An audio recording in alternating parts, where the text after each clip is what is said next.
আসসালামু আলাইকুম। এই যে দেখেন পাগলের মতো হয়ে গেছে, বিয়ে শাদী খেয়ে আসছি। আমার চুলের কি অবস্থা, চুলের উপর অনেক টর্চার গেছে।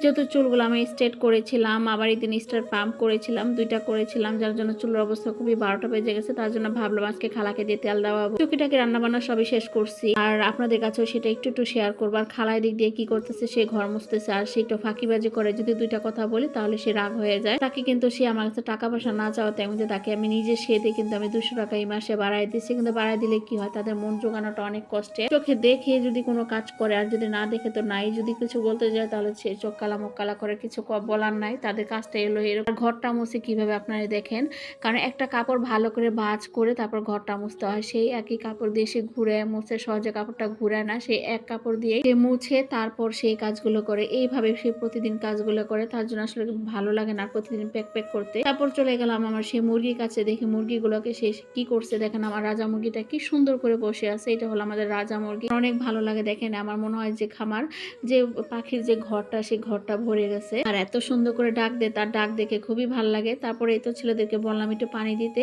আর উপরে মুরগিটাও দেখি বসে গেছে। আর এই তো আমার ছেলেরা দেখছেন, একজন দেখছে কম্পিউটার, আর দুজন দেখতেছে টিভি। একজন শুয়ে ফিটার খাচ্ছে, আর সে টিভি দেখতেছে। মানে এই হল আমার ঘরের নিয়ম কাজ। আর উনি এদিক দিয়ে ঘর মুছতেছে, আর আমি একটু রান্না চড়াইছিলাম। রান্না মোটামুটি অনেকটা হয়ে গেছে, শুধু মাংসটা চুলায়। আর একটু লাল শাক রান্না করতেছে আমার ছোট ছেলের জন্য। আর খালা বাড়ির দেশ থেকে আমাকে বোত্তা শাক দিয়েছিল, সেই বোত্তা শাকটা আমি সিম আর আলু দিয়ে ভালো করে রান্না করলাম। আমার মাংসটা প্রায় প্রায় হয়ে গেছে। আমি কিন্তু গতকালকে বিয়ে খেয়ে আসছি, কিন্তু তাদের মাংস রান্না দেখে আমার কাছে একটুও ভালো লাগে না। তাদের রান্না বান্না আমার কাছে মোটেও ভালো লাগে না। তারা কি রান্না করছে তারাই জানে।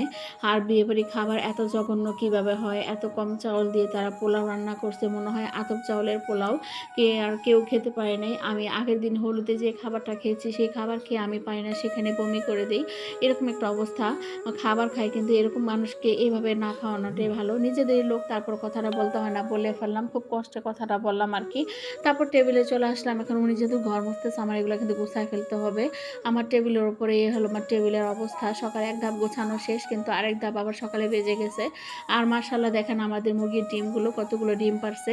এখানে 14টা ডিম হয়ে গেছে। কত সুন্দর, আপনারা সবাই দোয়া করবেন। ঘরে বসে থেকে এরকম মুরগি পালি, আর সেখান থেকে কিছুটা ডিম হয়, এটা কিন্তু অনেকটা ভাগ্যের ব্যাপার। আর এটা একটা শখ। আমরা কিন্তু কিনে এই ডিম খাই, কিন্তু এটা হলো আমাদের শখের জিনিস। তারপর সবকিছু শেষ করে বিকালবেলা দেখি আমার ছেলে মুরগিগুলোকে এই কাজগুলো করতেছে। দেখেন মুরগির ঠোঁটে লিপস্টিক দিয়ে দিল।